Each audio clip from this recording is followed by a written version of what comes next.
प्रसंग चल रहा है कि रात में स्वप्न में बाणासुर की पुत्री उषा जी ने देखा एक नवकिशोर श्यामघन कमल नयन पीतांबरधारी। बस तो चित्त लुट गया उषा जी का।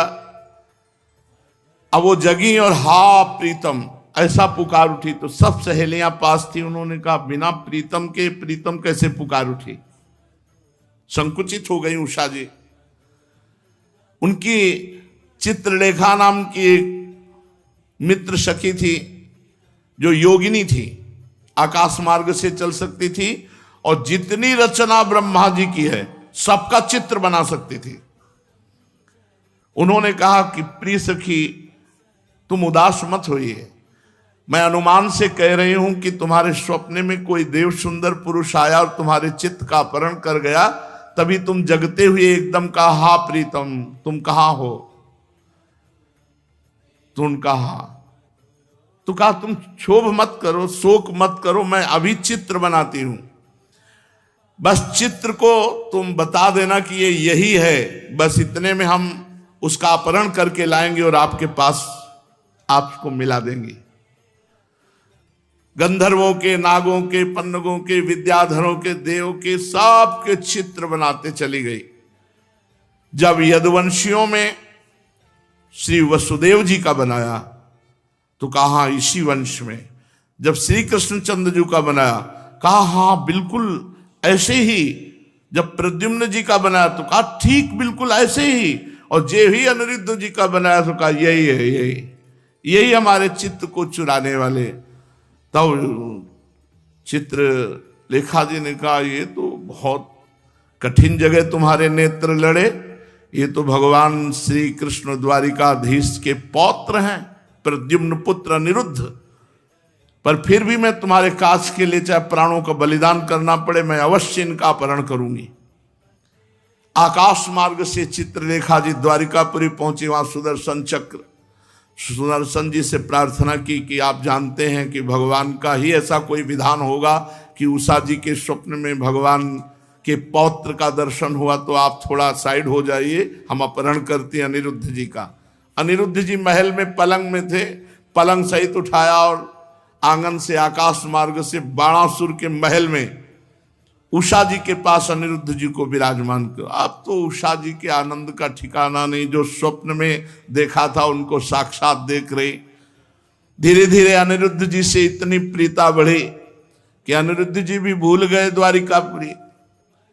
हंसना खेलना खाना पीना आनंद मनाना वो तो राजमहल है।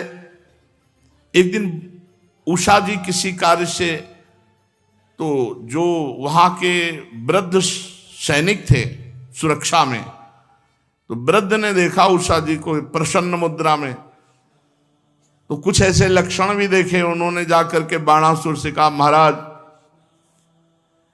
आपकी पुत्री का चरित्र दूषित हो चुका है, क्योंकि कुछ लक्षण ऐसे दिखाई देते हैं।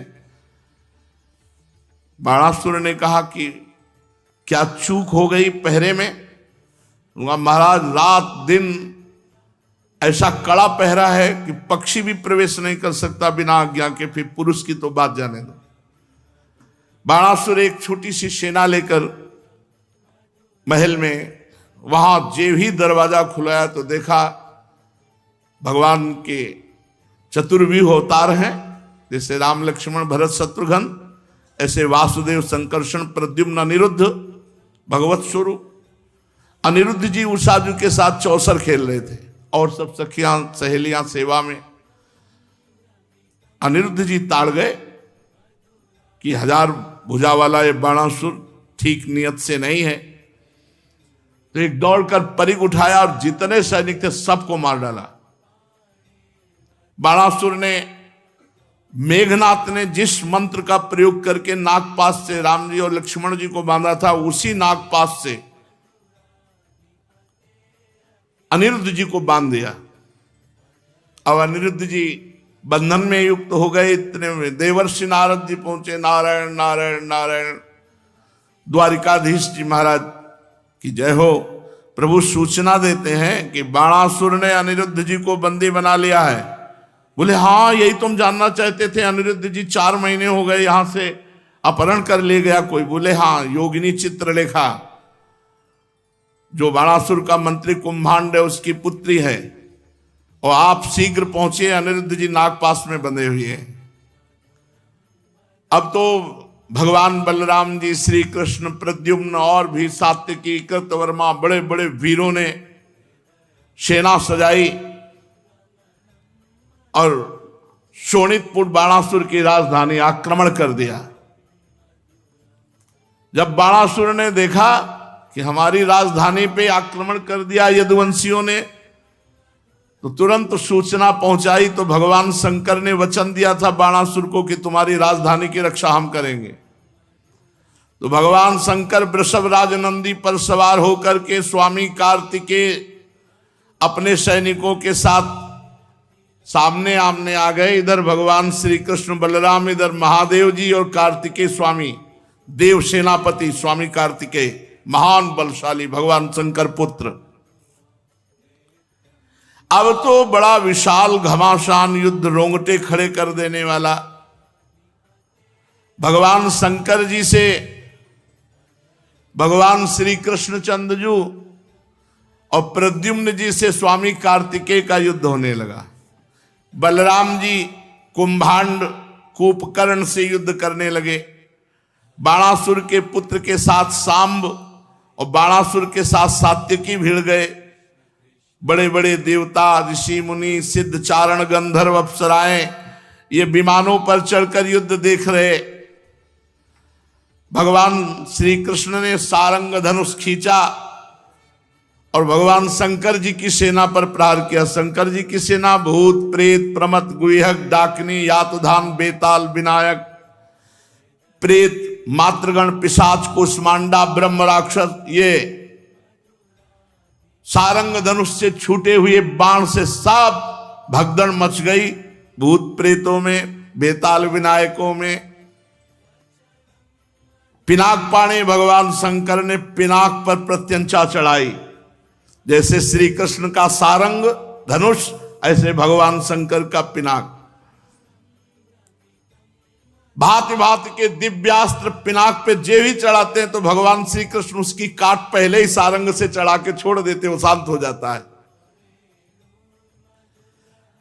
ब्रह्मास्त्र का संधान किया भगवान शंकर ने, तो ब्रह्मास्त्र से ही शांत कर दिया भगवान श्री कृष्ण ने। वायुवास्त्र का संधान किया भगवान शंकर ने, तो पर्वतास्त्र से शांत कर दिया। आग्नेयास्त्र का संधान किया भगवान शंकर जी ने, तो वर्षा जिससे होती पर्जन्यास्त्र से शांत कर दिया। पाशुपतास्त्र का प्रयोग किया, जो अमोघ बाण भगवान शंकर का है, तो नारायणास्त्र का प्रयोग किया भगवान श्री कृष्ण, जो उनका अमोघ है। दोनों बाण शांत हो गए। महादेव जी से कहा क्या आज्ञा है, तो उनका जन्मणास्त्र चलाओ। तो जे भी भगवान श्री कृष्ण ने जन्मणास्त्र चलाया तो महादेव जी बार बार जम्हाई लेने लगे। जब जम्हाई लेने लगे तो भगवान शंकर को छोड़कर श्री कृष्ण आगे बढ़े और बाणासुर की सेना का संहार करने लगे। प्रद्युम्न जी ने बाणों की बौछार से स्वामी कार्तिकेय को घायल कर दिया। वो मयूर वाहन से युद्ध विरत हुए। बलराम जी ने हल से पकड़ना, मूसल से मारना, तो कुंभाग और कूपकर्ण आदि इन सबको रणभूमि में मार गिराया मूसलों की मार से। अब ऐसा बलराम जी का मूसल चले कि बड़े बड़े गजरा, तितर बितर सब हो गए। बाणासुर ने देखा हमारी सेना तहस नहस हो गई और हमारे गुरुदेव भगवान शंकर तो जमाई लेने में ही लग गए, कार्तिक जी का मोर उड़ गया, युद्ध विरत हो गए। अब उसने 1000 भुजा, 500 धनुष, लाखों बाण संधान, एक साथ क्रोधित होकर बाणासुर युद्ध करने लगा। भगवान श्री कृष्ण ने एक बाण से सब धनुष की प्रत्यंचाएं काट दी, सारे बाण काट दिए। अब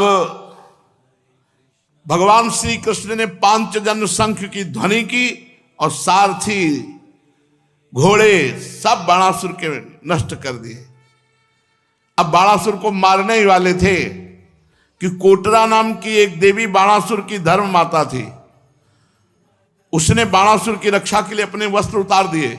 भगवान श्री कृष्ण ने तुरंत नेत्र मोड़ लिए, क्योंकि अपनी अर्धांगिनी के सिवा किसी भी स्त्री को नग्न देखने से तत्काल सारे पुण्य नष्ट हो जाते हैं। इसीलिए पर स्त्री गमन भारी निषेध है। तो जे ही वो सामने खड़ी हुई तो सब धर्म के रहस्य को जानने वाले थे, तुरंत आंखें फेर ली। भगवान श्री कृष्ण ने कि कहीं उस पर दृष्टि न पड़ जाए, मुंह फेर लिया और दूसरी ओर देखने लगे। तब तक बाणासुर धनुष कट जाने और रथहीन हो जाने के कारण नगर में चला गया। इधर जब भगवान शंकर के भूतगण इधर उधर भाग गए तो उनका छोड़ा हुआ 3 सिर और 3 पैर वाला ज्वर 10 दिशाओं को जलाता हुआ भगवान श्री कृष्ण की ओर दौड़ा।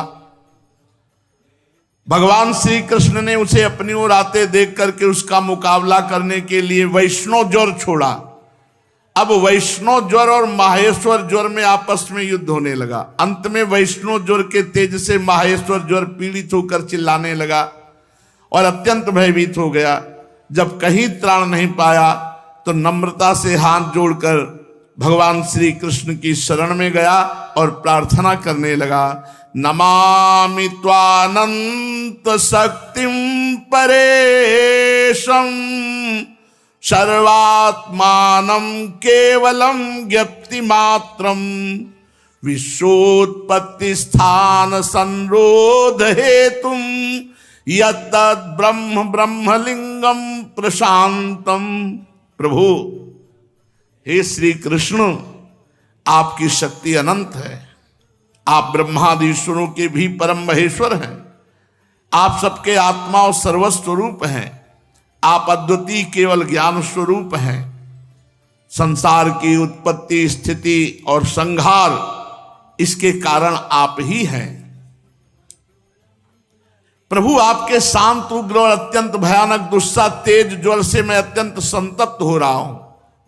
भगवान, देहधारी जीवों को तभी तक ताप संताप रहता जब तक वे आशा के फंदों में फंसे रहने के कारण आपके चरण कमलों की शरण नहीं ग्रहण करते। प्रभु, मैंने आपकी शरण ग्रहण की, अब मुझे आपका वैष्णव ज्वर ताप न दे।